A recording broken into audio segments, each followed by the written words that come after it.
go a little almost famous on you and ask you, what do you love about music, first and foremost? Well, music is, I think, is the best way we can actually express something that is way deep inside of. Well, at least for musicians, it's kind of a way to express what we feel, and it's very important because it really unites people somehow, and it's very helpful for making you forget about things that really upset you. And especially the things that are happening in your country today, when you talk about escaping things or just making life easier to deal with. Do those things still wear on you, what's happening today?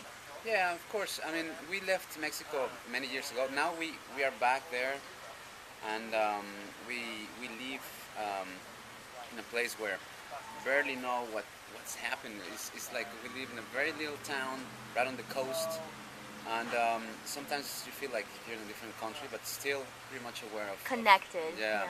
How do you pronounce the name of the? C.U.B.A. Cihuatanejo. And I think, yeah, I mean, of course, you're pretty much aware of what's happening, but somehow you try to relate that and try to make sense with what you do for a living, and try to be part of a change, that a lot of Mexicans are trying to make it happen. And it's interesting that for this new album you went to Havana. It was an idea I had to do this this project. We always want to go to Cuba. For us, it was like a reinventing our tracks. Really, it wasn't like as I thought before, like just go there and they just background.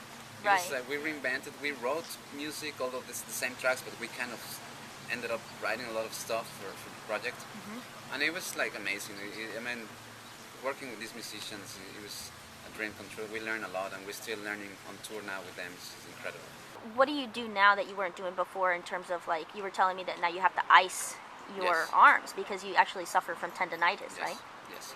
Well, apart from the icing thing, we take care of the amount of hours we play every day. We used to, like, when we started this project back in 2000, while we were in Europe, and we were just playing on the streets. You were playing in the streets of Dublin, yeah. I mean, we used to play like 6-8 hours a day. I mean, it was crazy. But we learned a lot. Obviously, we improved a lot, from the days in Mexico when we had our metal band, and to those days, obviously, we practiced so much and we improved a lot. We discovered, Gab discovered her right hand techniques, and so it was great. But I mean, you have to really take care of the muscles, and you have to know how to rest and all that. Yeah. And we were 10 years old, younger, so that makes a difference. The body does change. Yeah, absolutely. And, before and after a concert, what are the things that you do?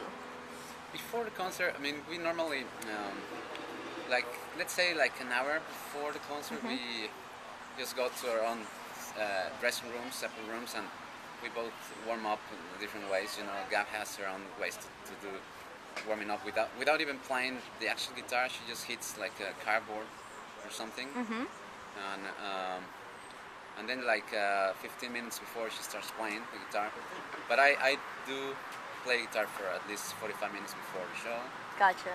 Anything that you eat in particular, or don't eat? No, I don't eat. I eat after the shows. Okay. That's the first thing I do after the show. Well, after the icing, Yeah. I start eating like fucking crazy. Is there a meal that you just crave afterwards to reward yourself? Yeah, we both are vegan, so. Oh, you're vegan. Yeah, okay. So normally after the show we just go for salads and all that.